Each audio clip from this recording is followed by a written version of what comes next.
Number ఈ survey నెంబర్లో 10 గుంటల జాగాలు అంటే 10 మందికి ఒక కుంట ఇస్తూ 10 మంది కూడా ఇచ్చినారు. ఆ రోజు విఆర్ఓ ఆర్ఐ మళ్ళీ సర్వే నెంబరు సర్వేరు అందరూ కలిసి ఇక్కడ సర్వే చేసి ఇచ్చినారు.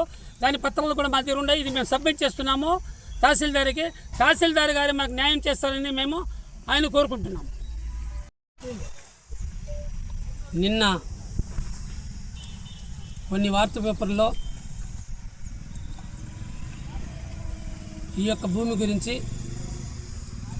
తెలియకుండా తప్పుడు ప్రచారం చేశారు. ముఖ్యంగా ఈ స్థలము 2015లో అప్పటి విఆర్ఓ రాజేంద్ర గారు మరియు సయీద్ ఆర్ఏ గారు అదేవిధంగా కృష్ణమూర్తి గారు వీళ్ళు ముగ్గురు కూడా ఇచ్చిన పత్రాలు మా దగ్గర ఉన్నాయి. అప్పుడు శివరామరెడ్డి గారు ఎంఆర్ఓ ఉన్నారు. ఆ అసెంబ్లీ ఇచ్చిన డాక్యుమెంట్స్తో ఇక్కడ పేదలకు ఇచ్చిన వాళ్ళు కట్టకుండా పోయినారు. తర్వాత కొన్ని సంవత్సరాల తర్వాత వాళ్ళు కట్టుకున్న తర్వాత ప్రభుత్వం మారింది.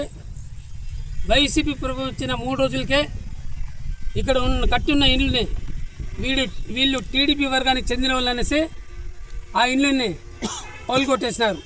పగలగొట్టిన తర్వాత ఇక్కడున్న లబ్ధిదారులు కలెక్టర్ల దగ్గర అదేవిధంగా ఎంఆర్ఓ దగ్గర పోయి సార్ మాకు ఈ విధంగా జరిగింది, మేము చాలా పేదోళ్ళమని చెప్తే కూడా ఆ మాటకు వాళ్ళు గౌరవించకుండా వదిలేసినారు.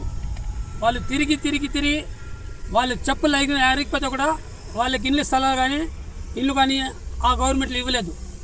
సరే అదేవిధంగా నా పైన ఆ రోజుల్లోనే అంటే 2019లో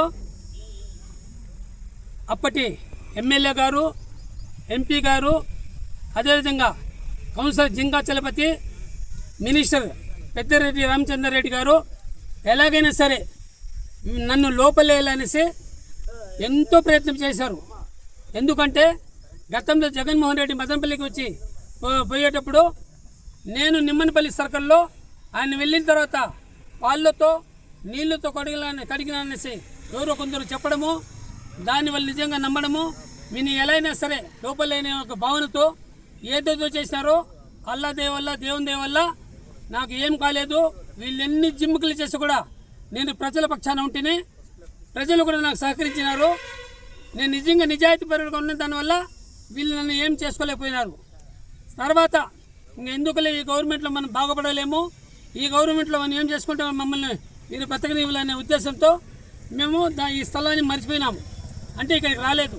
తర్వాత మా గవర్నమెంట్ వచ్చిన తర్వాత మేము ఇక్కడ మా శాసనసభ్యులు షాజహాన్ బాషా గారి దగ్గర ఈ లబ్ధిదారులు 10 మంది కూడా పోయి సార్ మాకు గతంలో పట్టాలు ఇచ్చినారు, మేము ఇల్లు కట్టుకుంటే వాళ్ళు మా ఇల్లు దొబ్బేస్తారు సార్, మీరైనా సాయం చేయండి, మాకు ఇల్లు లేవు, మా జాగాలు మాకు ఇచ్చుకుంటే మేము ఇల్లు కట్టుకుంటామంటే ఆయన మీ జాగాలో కరెక్ట్గా ఉంటే మీ పేపర్లో కరెక్ట్గా ఉంటే మీరు క్లీన్ చేసుకోండి అమ్మా, నేను కాంతో ఎంఆర్ఓ గారితో మాట్లాడి చెప్తానని అన్నారు.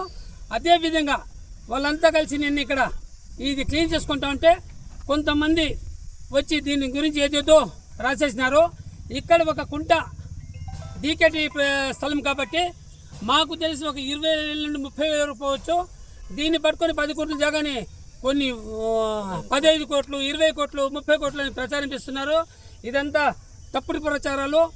ఎందుకంటే అవినీతికి పాల్పడిన సాక్షి పేపరు, అవినీతికి పాల్పడిన వైసీపీ వర్గాలకు ఇంకా ఆ కబ్జాలు, ఆ భూ కబ్జాలు, కొండ కబ్జాలు, అన్ని కబ్జాలు చేసే ప్రభుత్వం వాళ్ళది. మా ప్రభుత్వం అలాంటిది కాదు.